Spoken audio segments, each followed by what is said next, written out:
Seja bem-vinda, seja bem-vindo.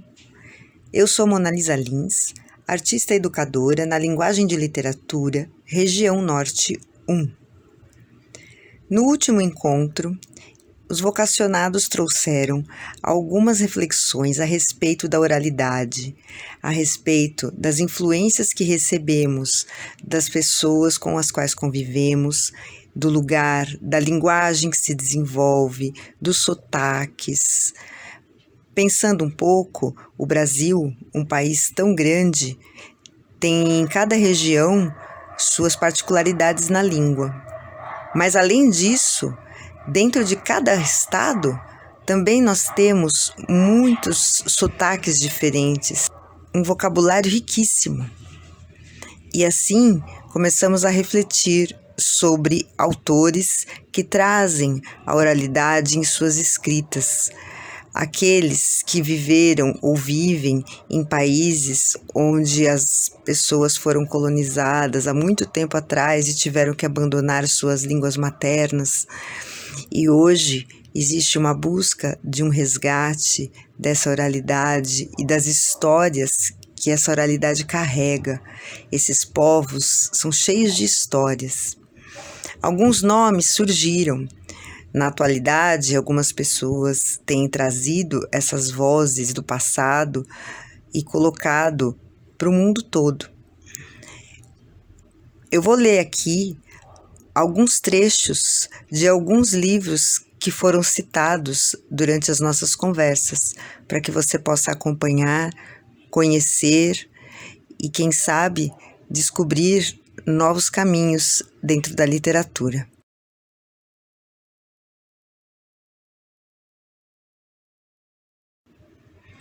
O primeiro é um trecho do livro Hibisco Roxo, da escritora nigeriana Chimamanda Adichie. Este livro traz a história de uma família muito reprimida por um pai autoritário, machista, violento. O trecho que eu vou ler é uma dessas cenas que acontecem quando ele encontra a filha comendo antes de fazer a comunhão, desrespeitando assim o jejum, que seria um dos princípios aos quais ela deveria se reportar.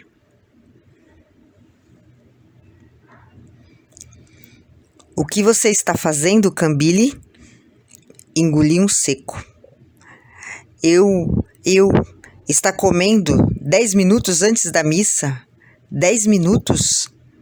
Ela ficou menstruada, está com cólica, explicou Mama. Jaja a interrompeu.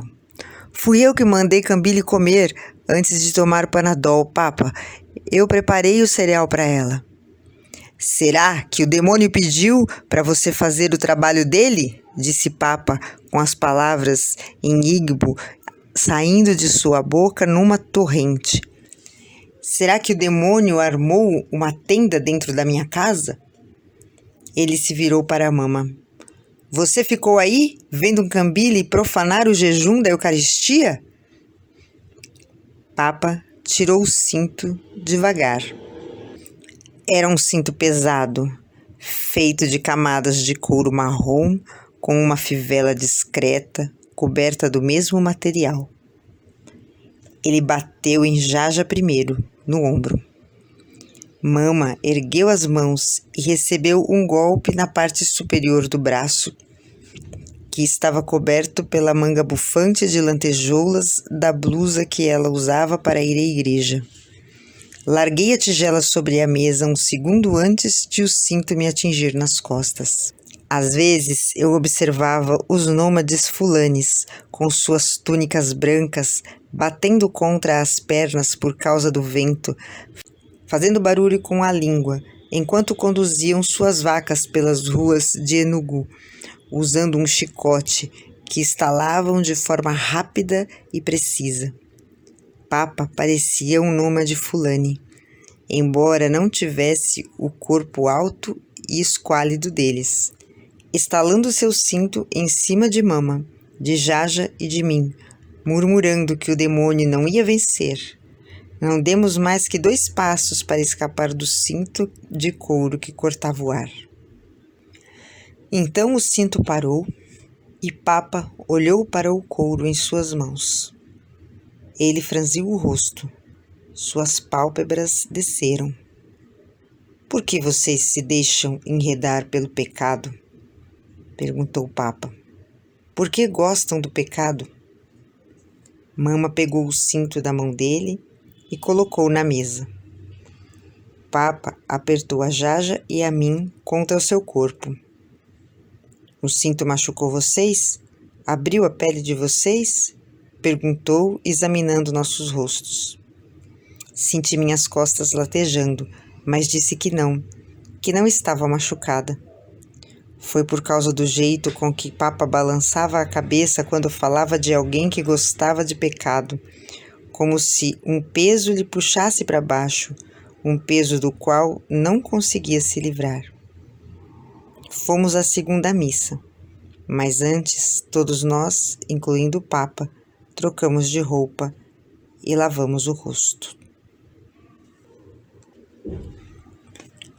A segunda autora que eu gostaria de trazer é Paulina Chiziane, moçambicana, e o livro O Alegre Canto da Perdiz começa com uma mulher que aparece se banhando nua no rio da aldeia. E todas as pessoas ficam apavoradas.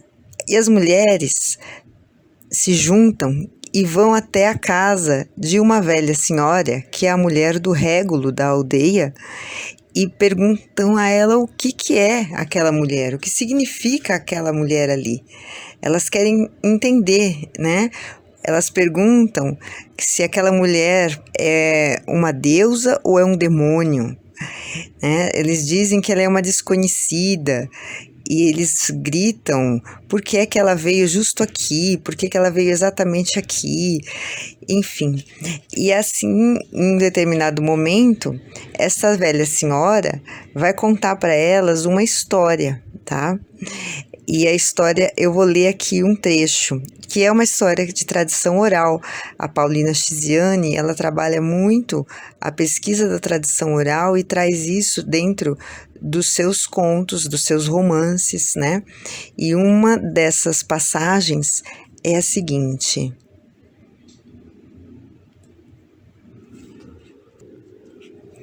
Era uma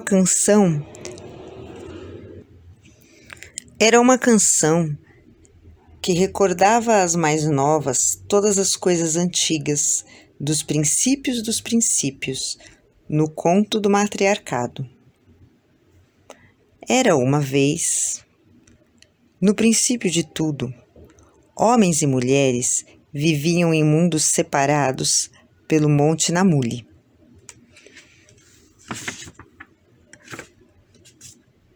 As mulheres usavam tecnologias avançadas, até tinham barcos de pesca. Dominavam os mistérios da natureza e tudo. Eram tão puras, mais puras que as crianças numa creche. Eram poderosas. Dominavam o fogo e a trovoada. Tinham já descoberto o fogo. Os homens ainda eram selvagens, comiam carne crua e alimentavam-se de raízes. Eram canibais e infelizes. Um dia, um homem jovem tentou atravessar o rio Licungo para saber o que havia. Ia afogar-se quando apareceu a linda jovem, sua salvadora, que meteu o homem no seu barco. Como houvesse frio, a jovem tentou reanimar o moribundo com o calor do seu corpo. O homem olhou para o corpo dela, completamente aberto. Um antúrio vermelho com rebordos de barro. Ali residia o templo maravilhoso, onde se escondiam todos os mistérios da criação. E depois, a velha senhora Era uma exímia contadora de histórias. Ela sabe as circunstâncias exatas em que se deve usar uma imagem e outra, o que deve ser omitido e o que deve ser dito, os momentos que marcam e os momentos de pausa. A beleza da história depende da tonalidade da voz, dos gestos da contadora. Contar uma história significa levar as mentes ao voo da imaginação e trazê-las de volta ao mundo da reflexão. Por isso, impõe uma pausa e suspense. Por que olham para mim? O que querem de mim? Que me ponha aqui a dizer indecências na presença das crianças que trazem nas costas? Não, não digo mais nada. De resto, vocês já sabem. E vem a seguir. Agora, voltem para casa para cuidar das crianças. Voltem. As mulheres riem-se. A tranquilidade já foi conquistada. Aquela história encerra dentro de si mundos maravilhosos. Por isso, querem ouvir aquilo que já sabem há dezenas de anos. As cenas de amor e traição, da liberdade e luta, da atração e rejeição, absorver a doçura das palavras que emanam daquela boca e sonhar como as crianças. Ah, grande mãe, conta, termina esse conto tão bonito. Pronto, já que me pedem, termino. Os homens invadiram o nosso mundo, dizia ela. Roubaram-nos o fogo e o milho e colocaram-nos num lugar de submissão. Enganaram-nos com aquela linguagem de amor e de paixão, mas usurparam o poder que era nosso. Uma mulher nua do lado dos homens? Oh, gente, ela veio de um reino antigo para resgatar o nosso poder usurpado. Trazia de novo o sonho da liberdade. Não a deviam ter maltratado e nem expulsado à pedrada. Algumas mulheres recordam o conto e sorriem de esperança. A mulher do régulo reconhece que a fantasia das suas palavras surtiu efeito.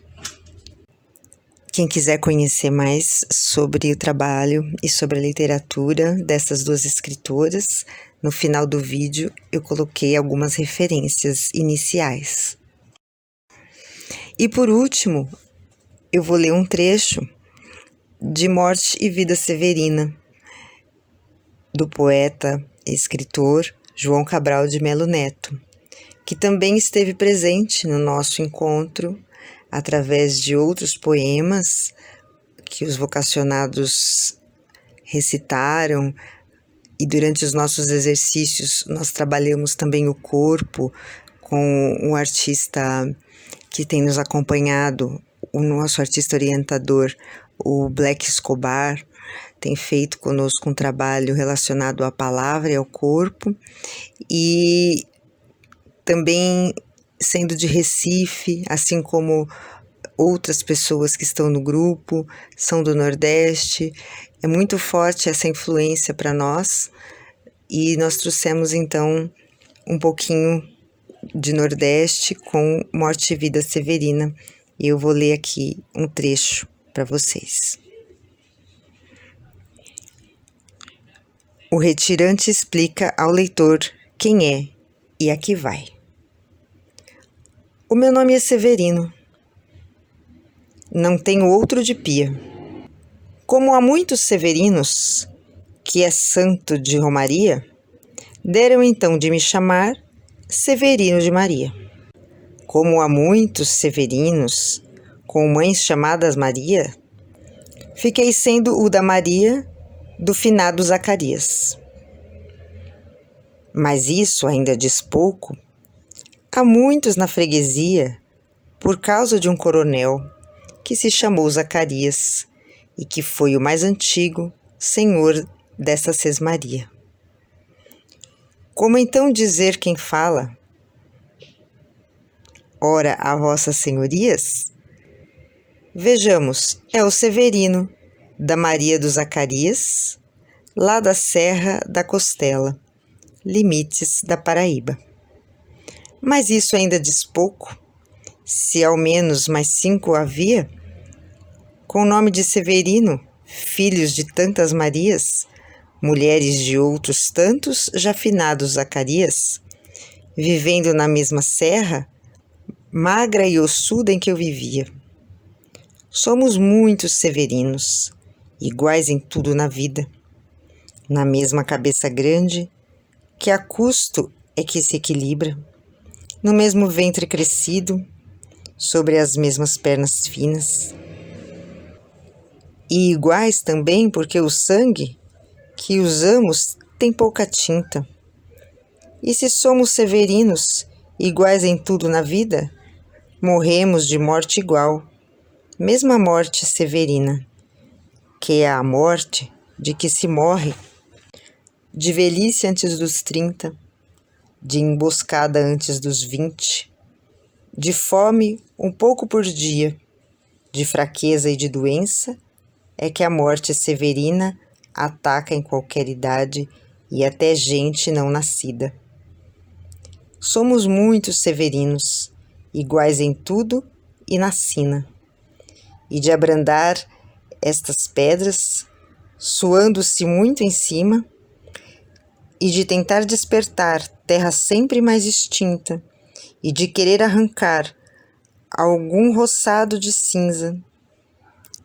Mas, para que me conheçam melhor, vossas senhorias, e melhor possam seguir a história da minha vida, passo a ser o Severino, que em vossa presença emigra. E assim, eu deixo vocês hoje com essas 3 sugestões de leitura, de reflexão e de possibilidades de encantamento. Um abraço e até o próximo encontro. Muito obrigada.